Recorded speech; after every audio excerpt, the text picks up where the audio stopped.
You're listening to Today with Beverly Manley, and it's now time for You and Your Life, building awareness of your lifestyle through a healthy mind, body, and spirit. 12 minutes going up to 7 o'clock in You and Your Life. Today we're going to look at your Einstein complex, how to awaken your inner genius and live the life of your dreams. We have the author of the book here online with us today, Dr. Roger A. Boger. And is it Dr. Boger? Yes, it is, Beverly. Thank you. Good morning. How are you?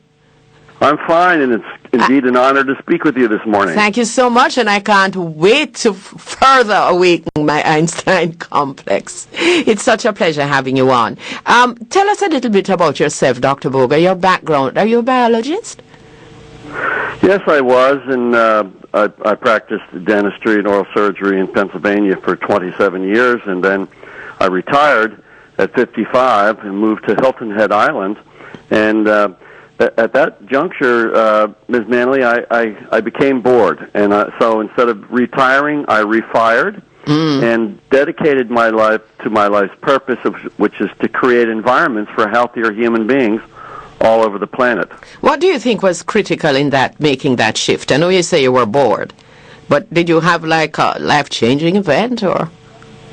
Well, I think it was just I had a meeting with my mind. I had a meeting with myself, and I said, I think that if God has given you ability, shame on you if you don't fulfill that ability.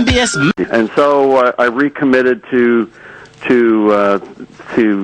projects that include anti-aging and health and wellness of the mind and body and spirit. All right, so take us through now some of these tools and what you refer to as the secrets, some of the secrets. Well, you know, if any of the folks that are listening here today have watched the movie The Secret and listened to Dr. Michael Beckwith from the Agape Church in California, listened to Bob Proctor, to Jack Canfield, some of these geniuses, it became apparent to me that The Secret is in following the universal laws. And one of those laws that is spoken to very pointedly in that film is called the law of attraction, which is a sub-law of the law of vibration. So there's a thinking substance from which all things come. A thought imaged in that substance becomes the thing imaged by the thought. In other words, thoughts become things. And I began to think about, well, what are my thoughts? Are they thoughts that manifest good things in the world? Or are they thoughts that maybe create some things that aren't so good in the world? In reading about Albert Einstein's life, he was a child, Ms. Manley, that today would probably be labeled as having ADD.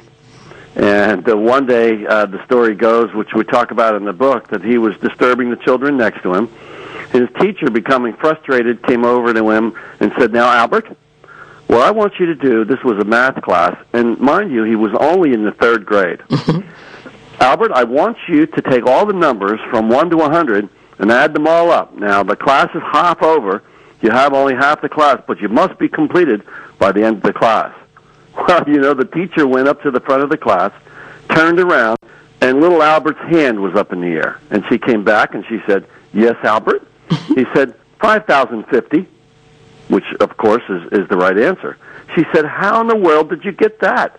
He said, "Well, I took 101 and it came up to 101. I took 99 and 2, and that added up to 101. I took 98 and 3, and that added up to 101. He said, "There's 50 combinations like that, so I just multiplied by 50. Now, that's out-of-the-box thinking. That's what Einstein said. You know, I just like sometimes, as he grew and matured, I'd sometimes just like to think like God thought. Oh, so you take people in this book through some of the tools and strategies that can help them to think out of the box.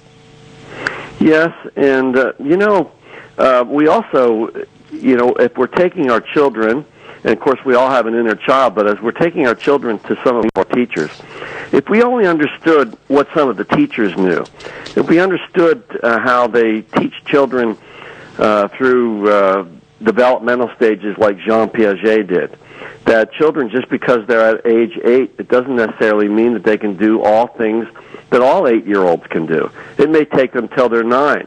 and we label those children as being quote-unquote slow learners or having learning disabilities. There aren't any learning disabilities. There are only teaching disabilities. We then there speak about Maslow's hierarchy of development.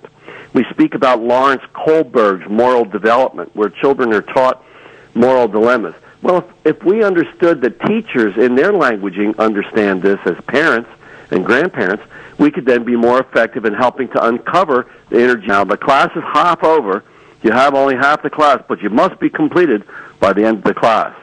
Well, the teacher went up to the front of the class, turned around, and you said that child. Mm-hmm. So I think we speak to that. We speak also to the importance of thinking out of the box. We think about how the creativity of the child can be unleashed, because that creative genius resides in us all, and we just need to cultivate it. If the child wants to play the violin, we don't ask that child to play soccer. If the child loves to play soccer, we don't necessarily want to tell that child you need to play the violin. Their inner genius then obviously could either lie in music or in athleticism. And forcing children and forcing adults into pigeonholed areas where their inner genius is not really enhanced, it's not really there, is only then fosters mediocrity in all things, rather than taking the inner genius that we were born with and manifesting it. And, of course, it doesn't help that we value all of those things differently. So a child, yes, it doesn't help. Now we've talked about thinking at the individual level. So what happens at the collective level when you have an entire country, for example, involved in a certain kind of thinking? Well, it's interesting that you say that. My good friend Bob Proctor has recently been summoned to the country of Colombia. The people in Colombia are not, their attitude about how they feel about themselves, their self-image has not been raised up. He has been commissioned, imagine this, he has been asked by the government and the president of Colombia to come there and change the attitude of the people that live there by sharing with them the universal laws so they have a good self-image.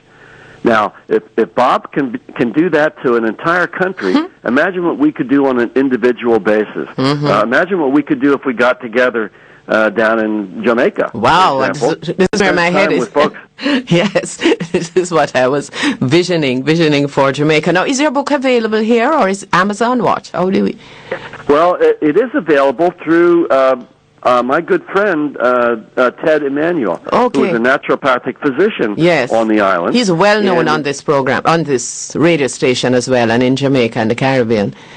Well, he's taken my wife's sister and taking care of her. She had a fulminating cancer, and Emmanuel said, cancer is the easiest thing to cure, because you see, he's thinking out of the box. He's thinking the macrobiotic way, and that there are only two different kinds of cancers, and yin and yang cancers, and he my sister-in-law was one of 11 people that suffered from this cancer. All of them had chemo and radiation. The only one that came down to Jamaica to meet with Dr. Emanuel was my sister-in-law. And today, she's the only one that's alive. The other 10 have passed on. Oh, that's amazing. That's amazing. So in the book, we talk about health secrets, and I asked Dr. Emanuel to comment about what his thoughts were about health secrets. And he just shared some wonderful insight there into the macrobiotic way. And as a matter of fact, I look forward to coming down to Jamaica. We'll be doing some work together down there. Oh, that's great, and I'm sure we will know when you're coming. Can you just talk a little bit more? We have a couple of minutes left. Let me give you an example of what I'm asking you to do, so it can be very real and specific for the listeners. Suppose you had somebody who had a dream, but the dream keeps eluding them, like somebody who wants to anything. What are some of the obstacles, you think, some of the challenges that they have to deal with? Well, I'm so happy you asked that. When we have dreams, there is only one obstacle. And we know that obstacle only too well. We know who that person is. And that person is the person that we see every morning in the mirror, Beverly, if I may call you that. Yes, of course. When we put on our makeup, or when I shave my whiskers off, that the only thing that stands between you And everything that you've ever dreamed of is your thoughts. Thoughts become things. So there's a committee of monkeys that sits on our shoulder, isn't there? And every day that committee of monkeys whispers in your ear, no, Beverly, you can't do it. No, Beverly, you can't do it.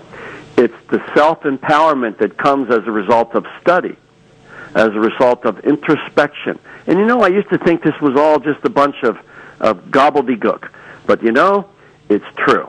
Everything that we manifest in our lives comes from inside of ourselves and our minds. And our minds are an extension of the universal intelligence. So that universal intelligence, that is the secret. So all of our dreams can manifest if we believe that they can. And you know, I mean, that's not new. I mean, that's not new information. But to actually put it into practice, to actually sit down with someone who can share with you, listen, these are tools that you can use. This is a book that you can read. And certainly starting with your inner genius and your Einstein complex will help. You know, genius comes from the thought process, our inner recipe. We just need to search inside. When we betray ourselves because we haven't put thought to that substance, that universal substance that allows us to manifest. What I do as a thought process and as an activity is I write down on a goal card what it is that I want to accomplish.